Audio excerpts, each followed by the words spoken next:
Okay, it is now 11:20, and so I resume the hearing. So I have now read the statement of common ground between the Council and Persimmon, and as Mr Henderson had promised, there was, put it this way, it contained no nasty surprises. So on that basis, is there anything else to be said about site ST4? Not from us, sir. Thank you very much.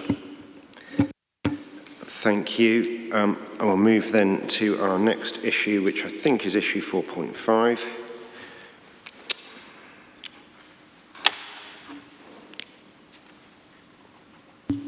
Sir, you didn't sort of ask if we had any queries over ST4. Okay, my apologies. Yeah, my question was one to the room generally rather than explicitly to the council. But yes, please, Councillor Waters. I probably just want to go back to what I said in 2019, all that time ago, that I'm just a simple soul. And if anybody can explain to me, bearing in mind last week's discussion on accommodating students for York University, how there's any strategy in actually identifying this plot of land if it has to be developed, and I would argue it doesn't need to be. But if in your judgment it can be sacrificed from the Greenbelt and built on, then how on earth is there any sense in allocating this for family residential homes, given its location, given the fact that such an allocation will be rapidly exploited by the student-let landlords anyway, given that the location for such residential units will contribute again to the overloading of Hull Road and the local road network. It's a site that absolutely cries out for a sensitive, purpose-built student accommodation.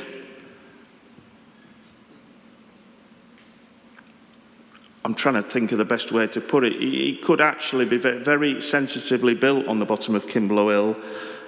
If it was done in conjunction with the university, you could almost build low-rise, purpose-built student blocks within more of an expansion of Kimberlow Wood.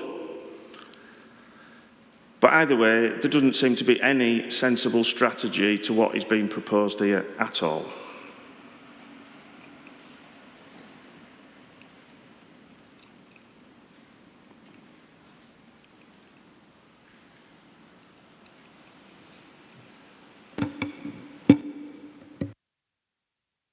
Mr Merritt.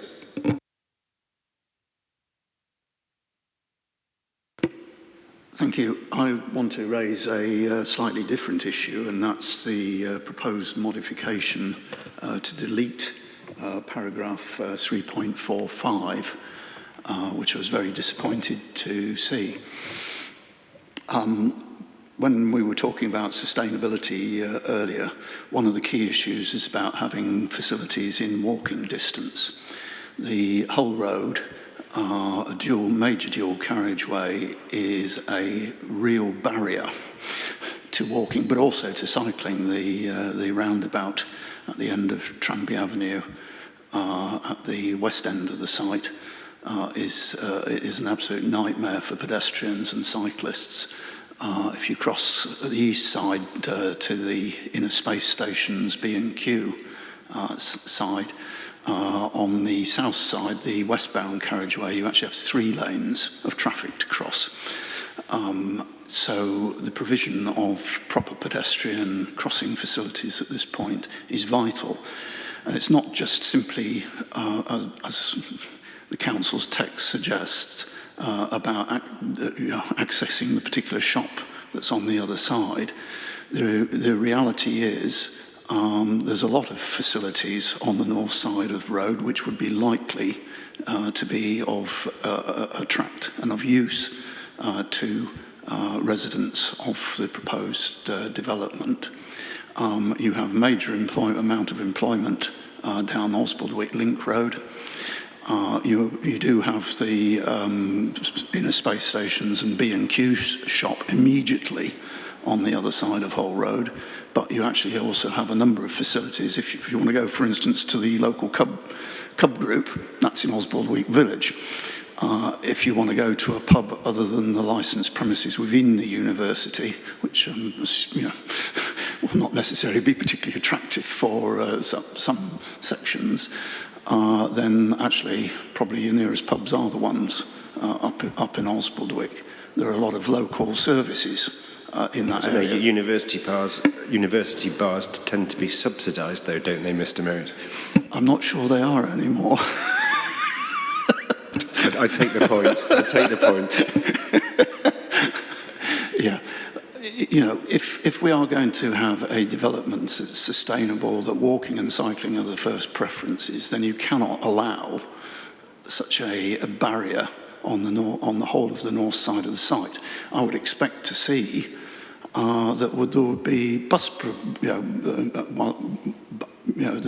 bus stops on the whole road westbound.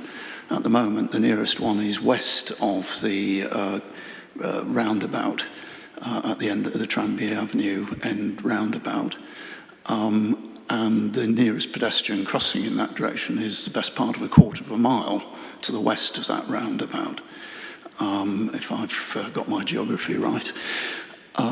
So, you know, I think you have to recognise that provision caters for a potential considerable amount of demand. If you don't provide it, then it will encourage more car use, because actually that's the only way a lot of people will feel safe to journey from the south side development to the north side of the road.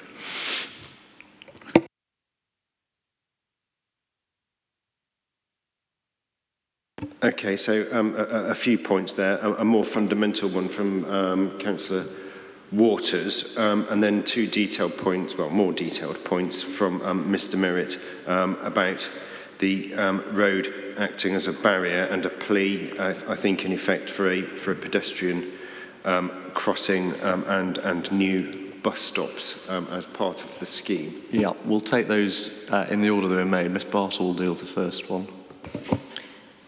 Yes, in terms of opportunity or other alternative housing that could come forward on the site, the council has actually considered the site for alternative uses, including those related to the university and its expansion.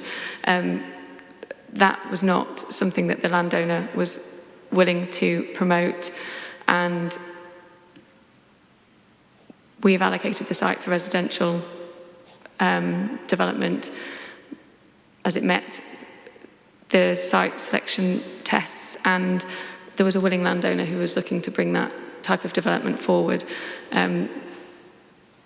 That's something that is really for the market to control and outside the scope of what the council can reasonably seek to bring forward. As I say, those conversations had taken place to look at alternatives, recognising the relationship to the university, but that isn't what the landowner is seeking to bring forward here. And we've allocated alternative, or dealt with student housing alternative. We've already touched on all of that, and we don't need to go back over that. So you heard all of that last week. That's the first point. The second point was around paragraph 3.45 of the supporting text. I emphasise that this is supporting text. Importantly, what hasn't changed, and which in my submission deals with this point, is criterion 1, maximising pedestrian and cycle integration, connectivity and accessibility in and out of the site, and connectivity to local facilities. I needn't read on. That deals with everything that was in that supporting text. The supporting text could not and did not impose any greater policy requirement. As to the facts on the ground, we don't necessarily accept the picture that's been painted, and Mr. Ridge can talk you through the local area to explain why that's so. Yeah, and most pertinently, why the deletion of paragraph 3.45 is necessary for soundness.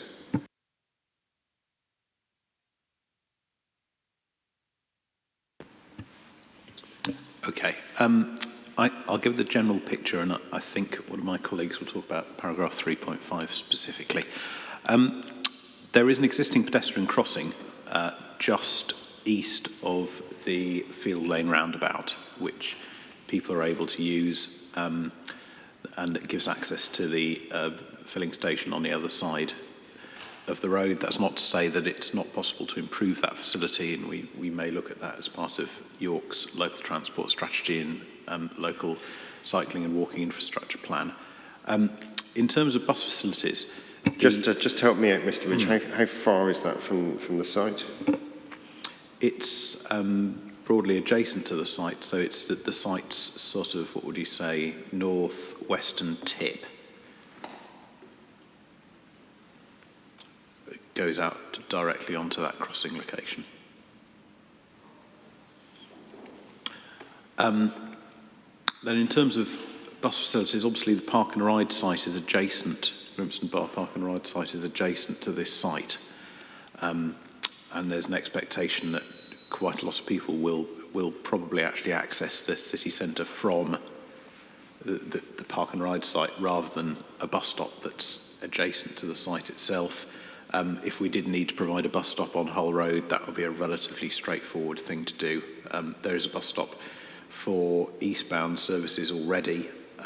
There is no bus stop on westbound, but that could be provided.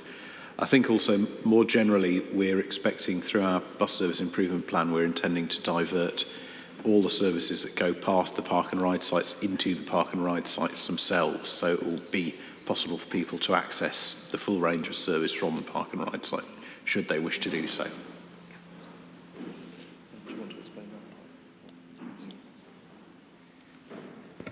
So just to follow on from that point, the reason for the deletion of parts of that paragraph was really to correctly reflect the position as it stands on the ground now, with the development of a small number of facilities and shops at the eastern side of that roundabout, which is immediately adjacent the site to its south, which wasn't developed at the time that the plan was submitted, and the reference to the neighbourhood parade is still relevant, but it can actually be reapplied to this particular part of the area as opposed to the one that it was actually referring to. So that's the updated position there, and the expectation, as Mr. Ridge has pointed out, is that those facilities are provided in and around the site anyway. And what we didn't want to do is be precise with the those requirements in the context of the provision that Mr. Henderson has just read out, because there may be alternative measures that could be incorporated into the scheme that would have a better impact.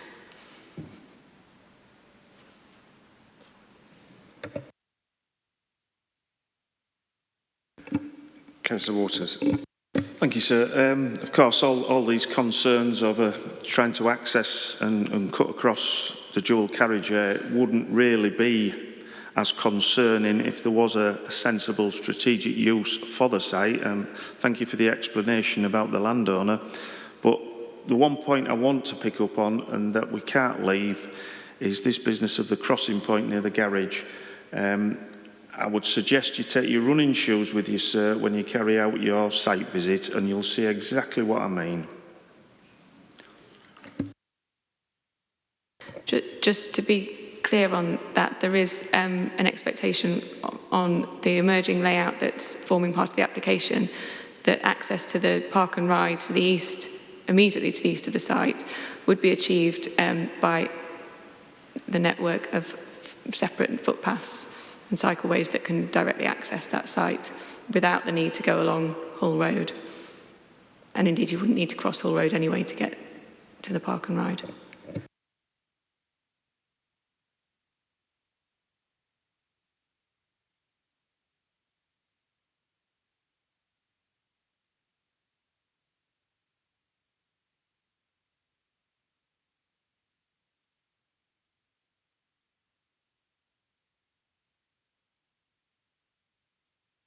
When you refer to the garage, Councillor Waters, just to help me out, is that the same crossing that Mr Ridge was referring to the east of the Field Lane roundabout? Yes. All it is drop curbs. It's not signal control crossing or anything. That's why you need your running shoes on to get from one side to the other.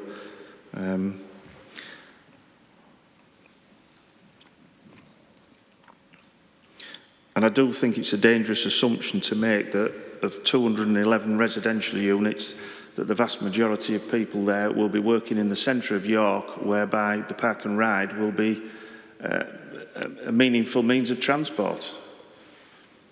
If they're working anywhere else, this becomes quite an isolated site and they will have to use the cars.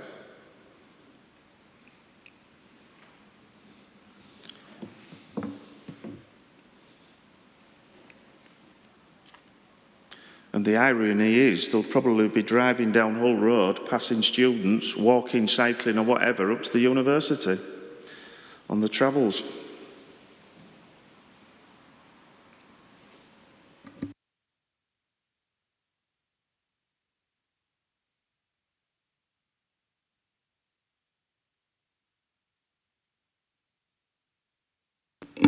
Right. So Councillor Waters says that the crossing is only a drop curb. Is that right? And you know, if so, do you need some kind of whether it's a zebra crossing or a signal control crossing or something else or whatever? Is that necessary? Potentially, we could signalise it if we needed to. It would be relatively straightforward to signalise it on the approach to the roundabout. I think with regard to what Councillor Waters said about people's travel, I think I'm glad he sees the benefit of putting the site next to the park and ride, but I would imagine that large numbers of the residents of that site will, they will be undertaking relatively short distance commutes either to central York or the university, and therefore there'll be quite a lot of scope for people to travel sustainably. There will, of course, be some travel by car, that's inevitable, but I think it's quite a well-located site in terms of sustainable modes of transport. At present, Mr Ridge, do we have safe passage across the dual carriageway? I would have to check the statistics that are provided, but I'm not aware that there is an accident problem at that location. Now, that might be because there is relatively low use of that facility, but I'm not aware that there is an issue at the moment. It's similar to many other facilities within the city. So even if there was, let's play it out. Even if there was, look at criterion 1 of that policy. Is anything more needed? No, it's not. We've talked about... Yeah, that's. I knew you were going to take me there, Mr Henderson, but I wonder because clearly the council did, when it submitted the plan, think that reference was necessary in paragraph 3.45. So I'm trying to work out what's changed. Well, so let's just look at 3.45. 3.45 couldn't and didn't impose anything more than criterion 1. And what does it say? Well, it points you to the neighbourhood parade, but we know that that's not the only local facilities now because of the additional facilities that have been constructed that Ms Bartle has described. It then says road safety measures would be needed to be included to ensure safe passage across the dual carriageway. There's nothing there that isn't covered by maximising pedestrian cycle integration, connection and accessibility in and out of the site and connectivity to local facilities. It doesn't impose anything further, and it couldn't impose anything further. And we've already heard about the bus stops and the park and ride and what's proposed there and how that will be dealt with, which is the remaining part of the paragraph. So yes, the council did include it, but the question is, did it do anything more than what criterion 1 does? The answer is no, it didn't. Has it been superseded on the ground? Yes, it has. Ms Bartle's explained that. And so it comes out. What we can't do today is say it's got to be signalised or there's got to be a zebra crossing, we're going to write that in. What we need is a policy that allows an appropriate solution to be tested and to come forward. And we say, well, criterion 1 does that. That is the appropriate vehicle, if necessary, to deliver an appropriate solution.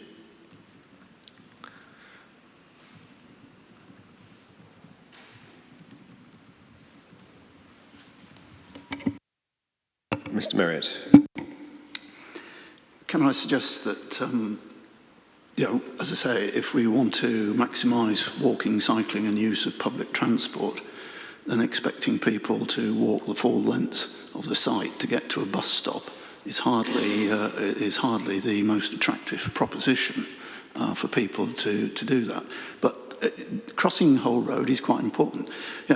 I used to fairly regularly go to B&Q, so I know that crossing quite well, and it is awful. You've on 3 lanes of traffic that is coming a fair lick westbound is a real intimidation. The council's transport policies have a hierarchy. Number 1, pedestrians. Number 2, disabled. Number 3, cyclists. And therefore, what was in that paragraph was quite an important provision in terms of dealing with the transport issues in this part of the city and in relation to this development. As I said, there is a significant employment site on the north side of Hull Road.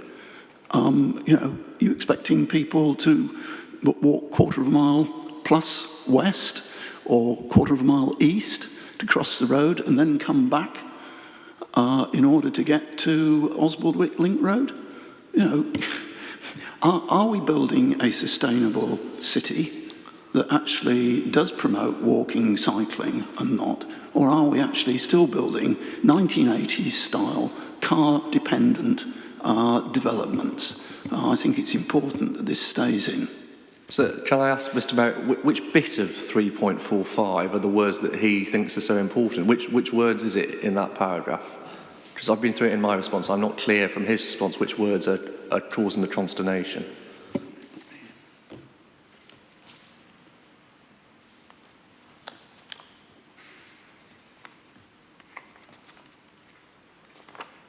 Sorry, get the right page up.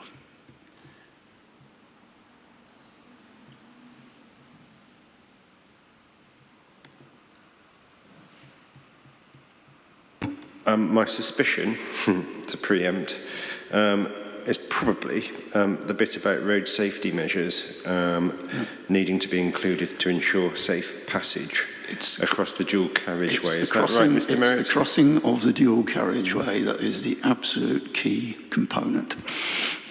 But why does Mr. Merritt not think that that's included in Criterion 1? Why are those words not sufficient in Criterion 1? It's the reassurance that we will definitely have this situation addressed. It was an important para in the local plan.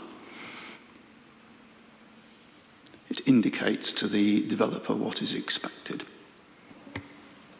And connectivity to local facilities doesn't do that, does it not, in Criterion 1? Not if you interpret the local facilities as the shops on Kimberlow Hill only. Which is the interpretation that you've demonstrated today, which is unsatisfactory.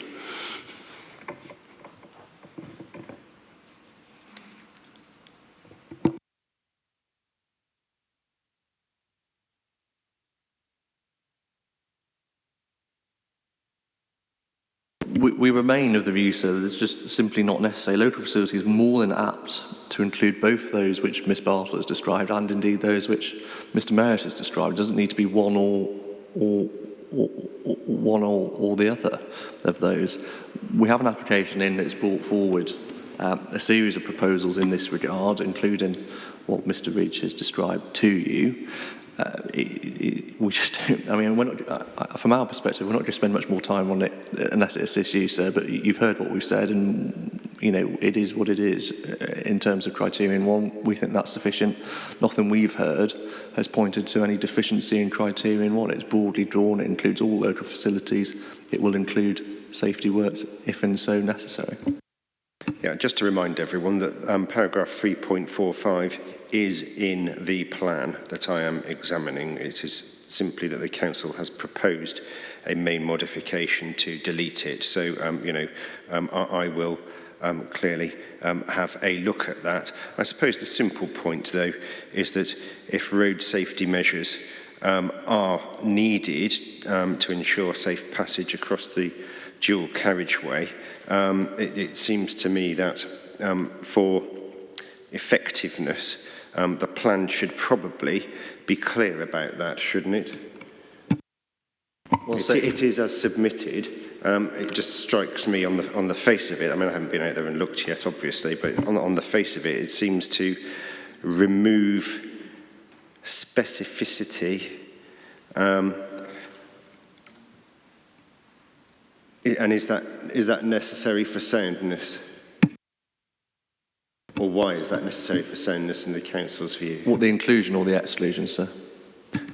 Whichever way you wish Well, to look if we think about it from the inclusion perspective, if we were to include it, we would need some evidence that there was a road safety problem that needed to be addressed. Well, presumably you had that evidence when you wrote it in, didn't you, Mr. Henderson? Well, so when we wrote it in, we were looking at the facts on the grounds as it existed then. We revisited that in the way we've described to you.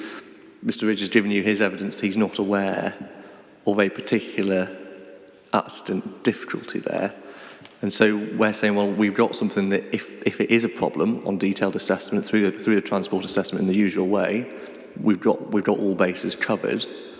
But what we don't have is anything that's coming forward to say this has got to go in now. So we haven't omitted the picture. Well, it's not a question of going in, it's a question of not coming out. Well, sir, but if it's to stay in, it has to be justified to stay in. And we've revisited this in light of the facts on the ground and in light of the application and the work that's been undertaken as part of that application. In our view, that paragraph's no longer justified to stay in the plan. And that's why we've suggested that it's modified and removed.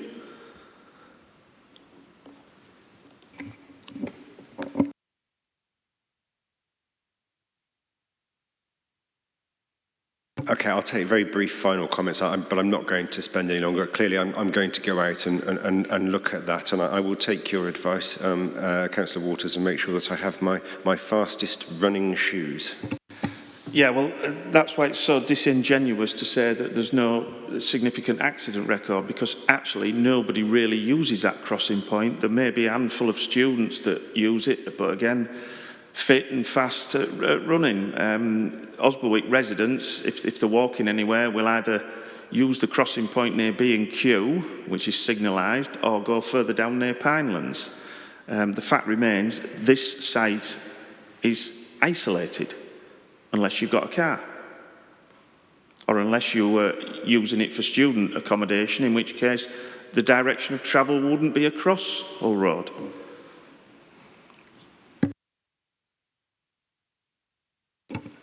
Any final point from you, Mr. Merritt?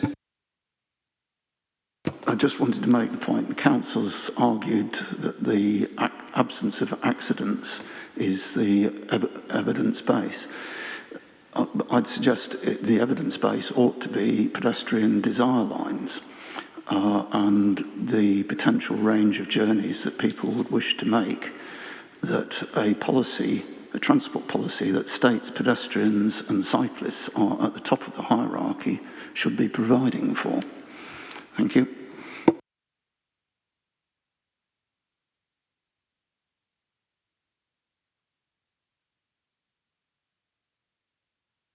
I don't suppose that you have left anything unsaid that you want to say, Mr. Henderson? Sir, no, and I don't need to say anything more about the pedestrians. You've heard everything there is on that. I do take the isolation point slightly differently. It's just that it's isolated site. You've heard Mr. Ridge describe the park and ride next door. We say plainly not, so.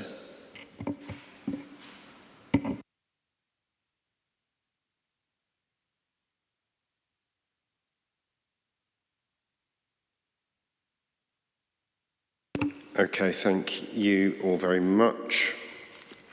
I'm going to move then to policy SS15.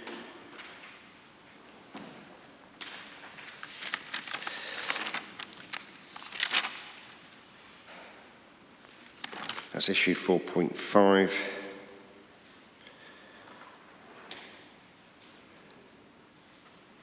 That's the Nestlé South site, ST17. Yes, this is another of the city's brownfield sites within the urban area to the north of York, and was part of the former Nestlé confectionery factory. It benefits from planning permissions, and we refer to it as in 2 phases. And phase 1 is the conversion of the factory itself, which has full planning permission to convert the building into 279 units. There was an increase there on what was originally permitted. That approval dates back to March 2020. The site's now under construction, with properties almost complete, and actually they're now being marketed, with full completion projected. Well, in our trajectory, we anticipated full completion 23-24, but that's looking likely to be a little sooner than that, based on more recent evidence. Phase 2 is the land to the west of the factory building itself. That also has the benefit of full planning permission, which was granted for 302 homes in January of this year. Works continue to progress there, with conditions discharged, and initial enabling works have commenced. The delivery of those properties are expected to follow on from the completion of the phase 1 work, which, as I say, Sorry, has the phase 2 planning permission been implemented? Yes.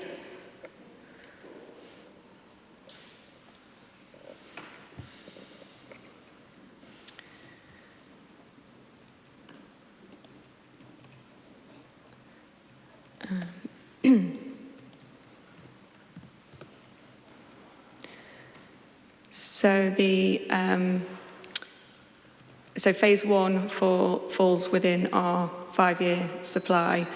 Phase 2 falls just outside that, for the reasons that I explained.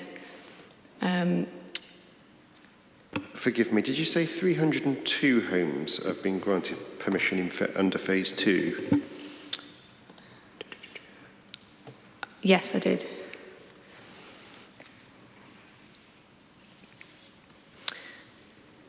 So that relates, so on that basis, that takes us to if we look at the modifications proposed, capacities need to be updated to reflect those permissions.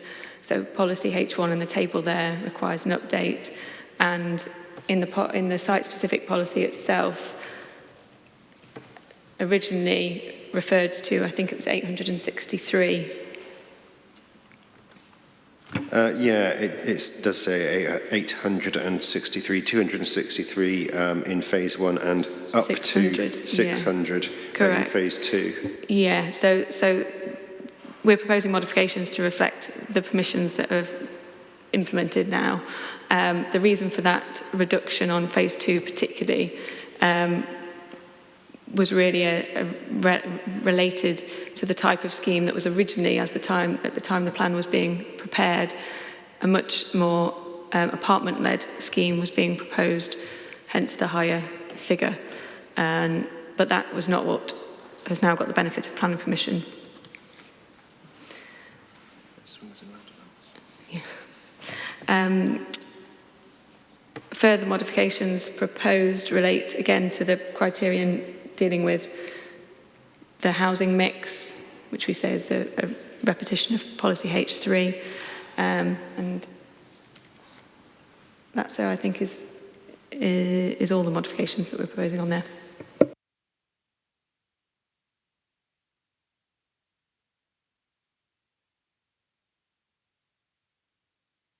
Okay, is anyone here to talk about this site this morning?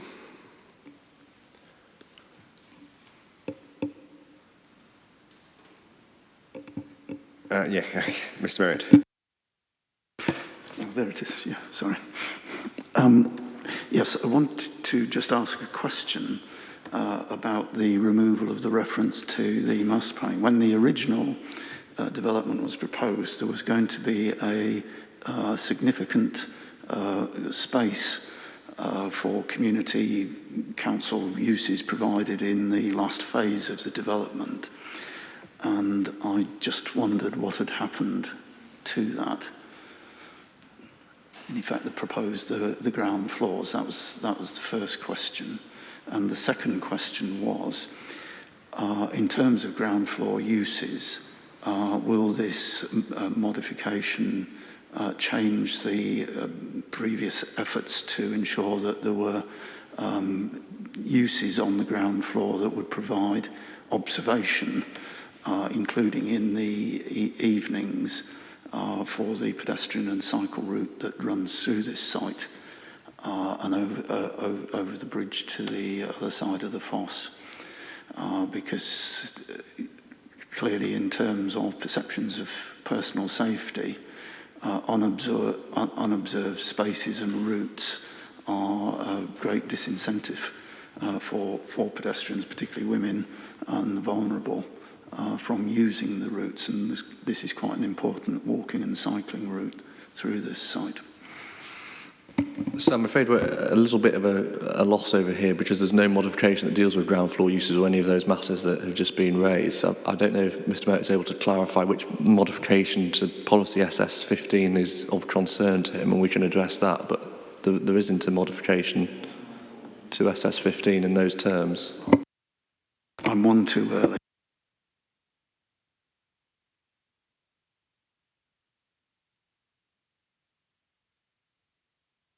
Unless there is anything then on site ST17, I will move along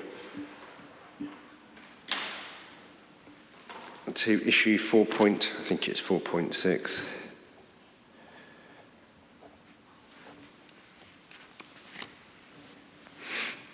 Policy SS17, and that is the Hungate site ST32. Yes, sir. So, if you bear with me just one moment, while I find a writing implement amongst my collection that actually works.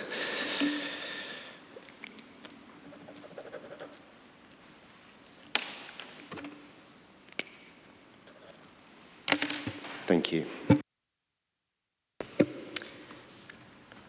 yes, so this relates to the site in Huntgate, or known as Huntgate, which is one of the urban regeneration sites, which in its entirety relates to just over 4 hectares, lots of which has been undergoing development since the outline plan permission was first granted in 2005. The allocation ST32 and the associated policy now relates to the remaining blocks of development on that site, and we refer to them and we make reference to them in our matter statement as blocks D, G and H.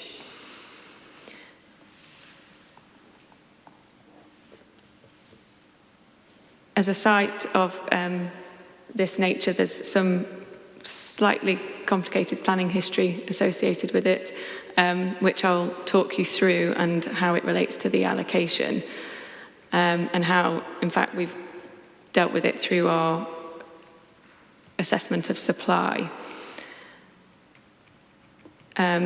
So where in policy H1 in the table, the capacity that we show there relates only to blocks D and H.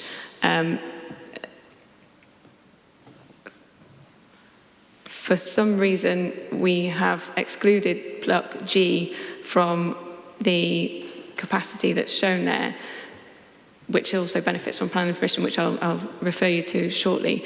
But insofar as it relates to overall capacity, block G falls within the delineated allocation on the policies map, has planning permission for 196 units and is included in our windfall supply.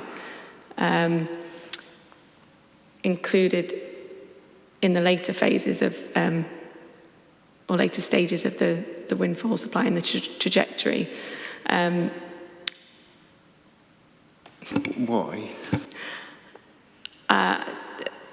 The reason being that there was a monitoring quirk that assumed that that particular block wasn't part of the allocation site. So it's captured in our supply. There's no error in that respect. It's just the reference that needs correcting, because in the terms of the plan and its delineation, it exists there.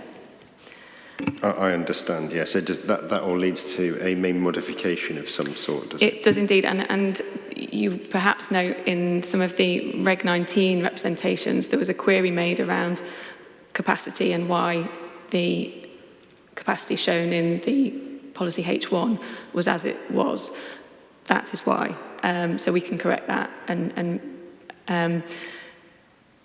tie it up correctly with the permissions.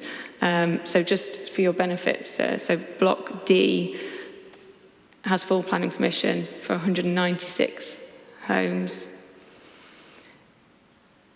Block G, oh yeah.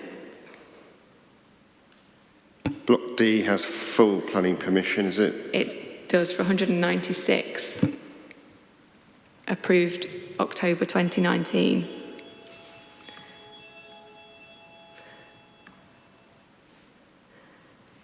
Block G has a reserve matters approval and implemented for 196 dwellings.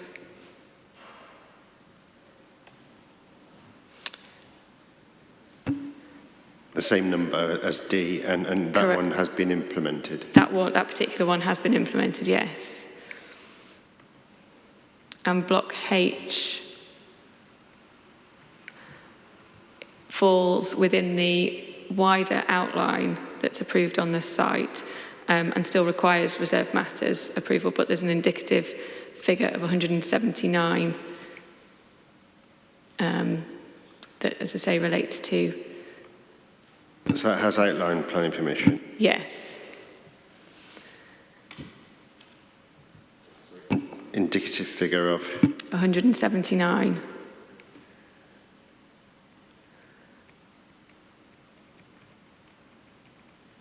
And the main modification to correct the quirk, is that one that you've already put forward? Or It is, yes. So it's in the schedule, which increases the figure to approximately 570.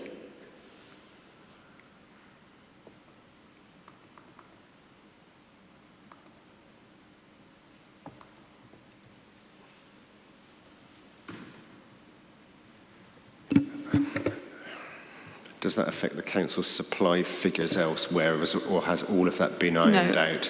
Correct, and that's what I was trying to make clear, that because it falls within the general supply, it was allocated, it was attributed to a windfall when actually it was associated with an allocation, so no effect whatsoever on supply. Yeah, I understand that it won't have an effect on the supply overall, but just where you have set out your supply, obviously that's, at some point at least, will have been included in the wrong element of supply. It would have been erroneously in windfall when it should have been in the allocations part of the supply. Has that already been ironed out? No, sir, it will be. I think one of the modifications that we've referred to previously around providing a table that demonstrates or kind of clarifies the supply that is being brought forward through the plan, we'll just need to make sure that that number is correct.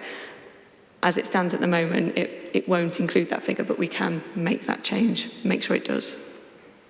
Yeah, if I can set that as an item of homework, because otherwise there's well, it's not a danger, it's a certainty, almost certainty at least, that I will refer to the wrong figure because I'll be relying on the wrong bit of evidence. Indeed. Yeah, that's absolutely fine. It's a point of detail that we will get onto. It's slightly, will take a little bit of time for us to chat through, but we can do that. But fundamentally, it doesn't make any difference to the headline conclusions, but we can make sure we've picked up the detail on that.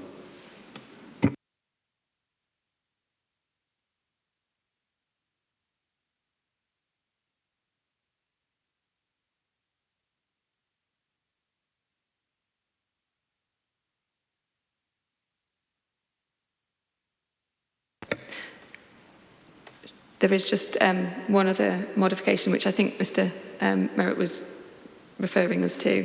And yes, this is just to take out the reference to the site's development requiring it to be in accordance with agreed master plan through the existing consents. The reason for that is that it doesn't give sufficient flexibility, notwithstanding that some of one of those blocks the permission has been implemented, but should those permissions need to be relooked at or schemes come forward, alternative schemes, sufficient flexibility is required by taking that reference out. Yes, and similarly, the requirement to have specific or to be in line specifically with the Hungate development brief. That's now a little long in the tooth, and so far as it remains relevant, it stayed in the plan and the reference is there, but to make clear that where appropriate, again, just given the length of time that has passed since that was developed. It's not to say that it's not relevant at all, just to acknowledge the date of that material. Yes, and then that further work has been carried out in association with the site's development.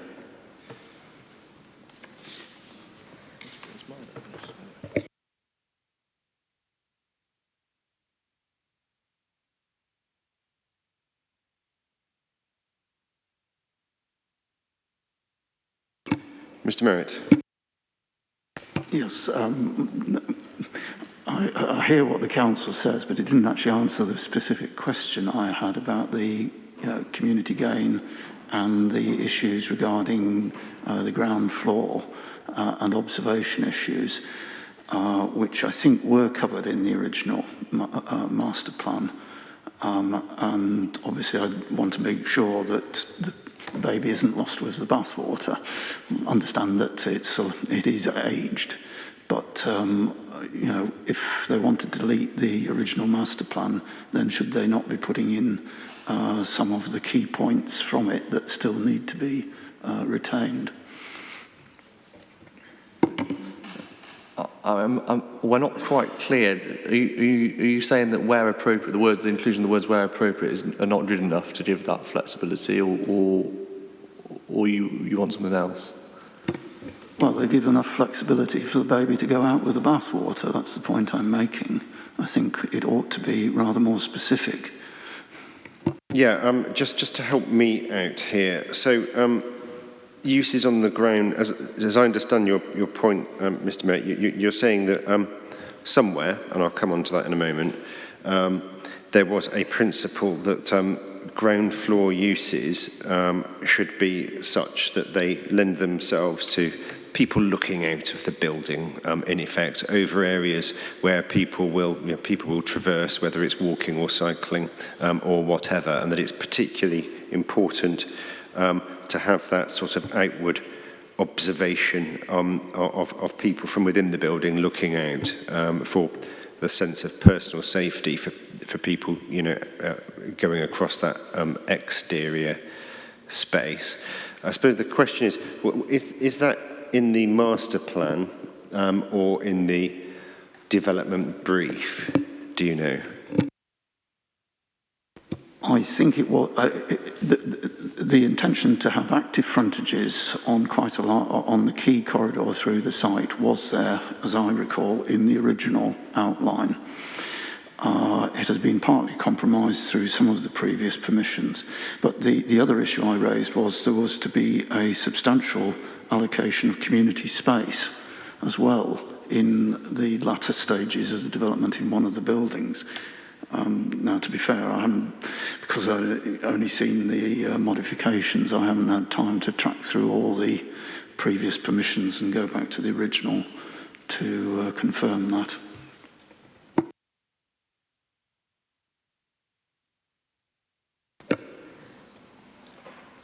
I think I haven't checked the precise nature of those applications, but I think hearing the concern that you're raising, the council would simply point to the fact that by taking that bit out of the policy doesn't exclude it from being considered in further proposals, because the plan as a whole, and particularly policies relating to design and placemaking, policy D1 in particular, would require a decision maker and indeed an applicant to make or give sufficient regard to those issues of active frontages. In fact, one of the criterion in character and design standards requires exactly that. As I said, the council's view was really to ensure that the site, which has been undergoing development for a long time, has the flexibility for alternatives to come forward if current schemes require change or modification to suit commercial and market needs. We say that the plan and its policies as a whole will ensure that it's developed sensitively and appropriately, given the issues and other issues that would naturally come forward on a site like this. Sorry, again, just for the avoidance of my doubt, the master plan, is that associated with the outline permission from 2005? That's my understanding, yes.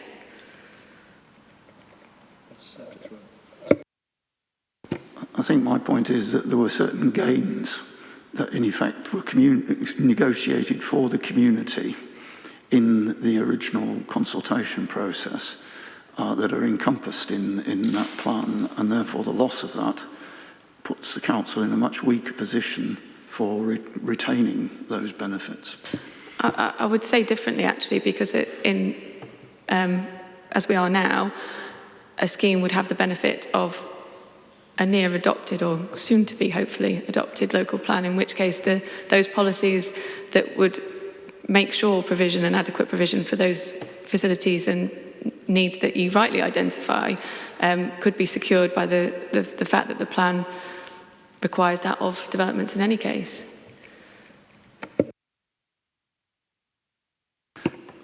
I just make the point, the large community space negotiated off a single block would not, you'd struggle with it unless you have the reference to the original.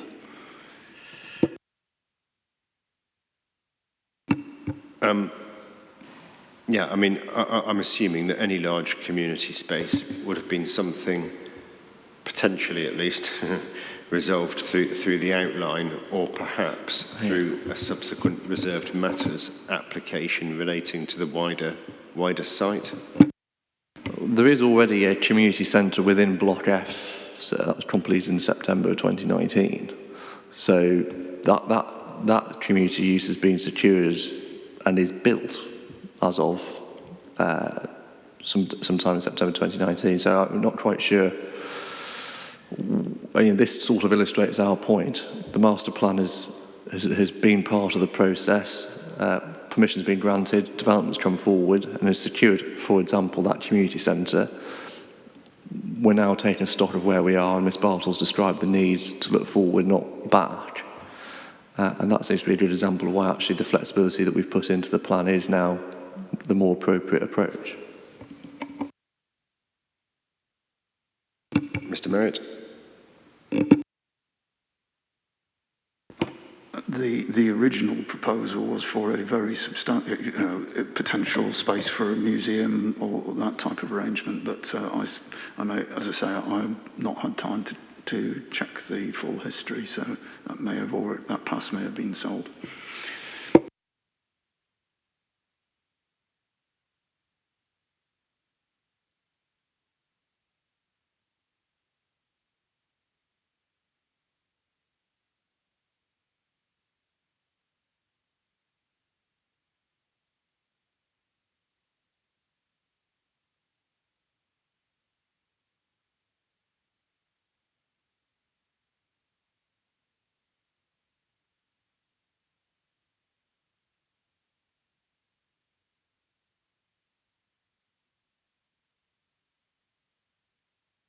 Okay, is there anything else on this side from your side of the table, Mr. Merritt?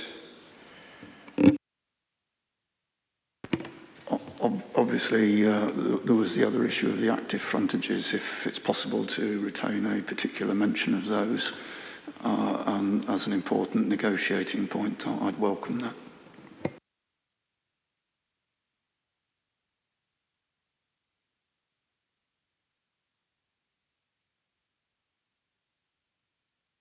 No, sir.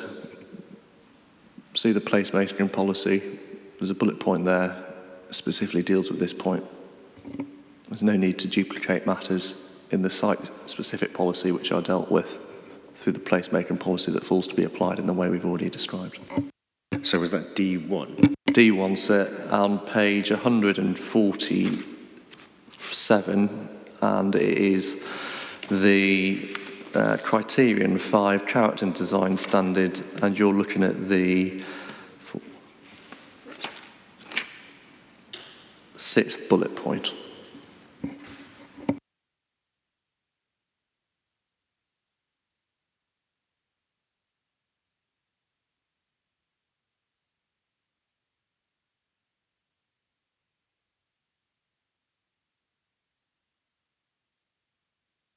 Okay, I see that. Thank you.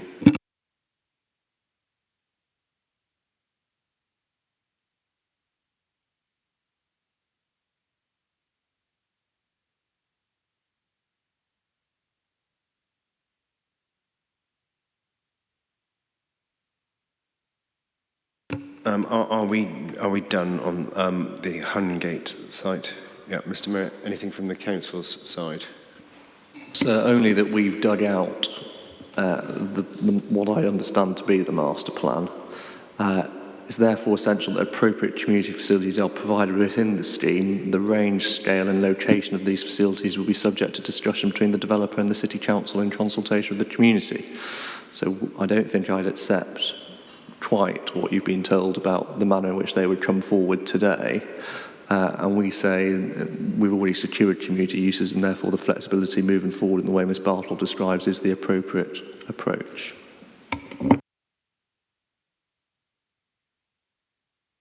Okay, thank you for that, which brings us to the end of our agenda for this morning. Ever the optimist, I'm wondering if there is anything from this afternoon that we're able to discuss now rather than later. I rather doubt it. Let's have a look.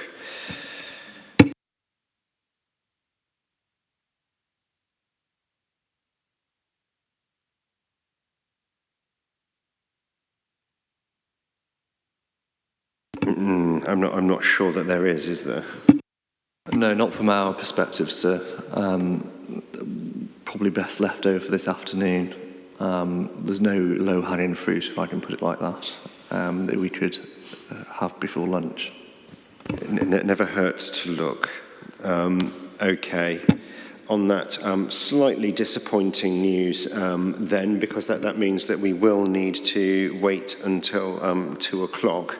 Maybe it's good news because it means we can have a slightly more leisurely lunch. So could I pick that up and say, would it be possible to do 2:15 just because of the progress that Mr Elvin is making northwards? Would you be able to afford us an extra 15 minutes? He's asked me to ask you. I've done that.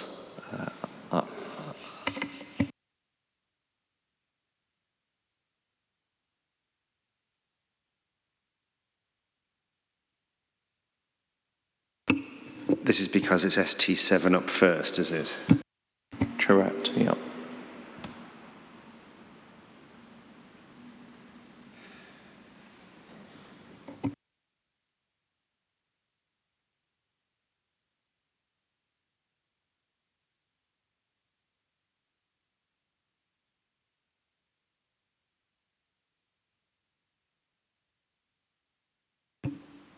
I'm just wondering if there's anything in relation to ST7 we can deal with without Mr Elvin.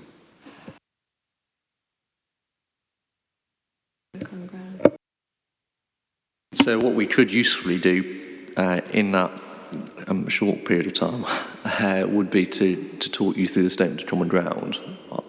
we could do that by way of some scene setting.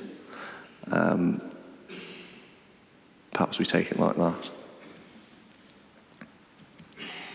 Yeah, let us do that then. I think that might be helpful. I know it's only a matter of 15 minutes, but you know, it's always difficult with these things to be exactly sure how things are going to go, or frankly how long they're going to take. And I'm conscious that, as I understand it, we get ejected from this building at 5 o'clock. So 15 minutes may prove precious. But if we can usefully use those 15 minutes taking me through the statement of common ground, that'd be helpful. If in the event Mr. Elvin still hasn't arrived, we can always take another short break. Yes, we'll see where we are at that point, sir. Either way, I won't proceed without Mr. Elvin when he needs to be here, just to be clear on that. Okay. That's fine, thank you very much, sir. Can I ask when we will see the modifications?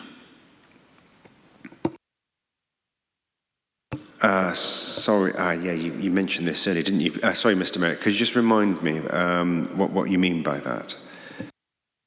The modifications document says that the modifications for SS9, ST7, will be provided later.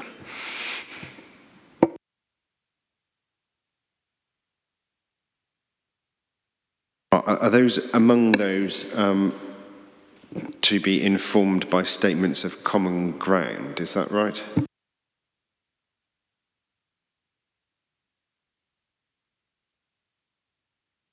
So ST7 and ST14 are statements of common ground, both signed by the council.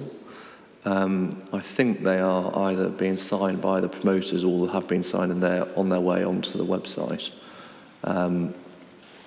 That's certainly been actioned this morning. Quite where that process has got to, I wouldn't like to sort of fix myself, but certainly I can say they've been signed and they should have been submitted to the programme officer, and we can provide some copies over the lunch break. Yeah, that would be really helpful. That would help me as well, actually, if I could have So a yes, paper you should copy. have, I fully understand that, you should have 4 and 8 that I handed to you earlier. We'll provide copies of 7 and 14, which have just been sent moments ago to the programme officer, so we'll get those printed out for you. And then there are a few others to follow, but we will get those to you as soon as we are able to. Yeah, grateful for that, and as well if others who are joining us this afternoon could be equally furnished with copies, that would be helpful. Yes, of course. Marvellous, thank you for that. I make it then 12:23. I'll adjourn the hearing to resume at 2 o'clock. Thank you.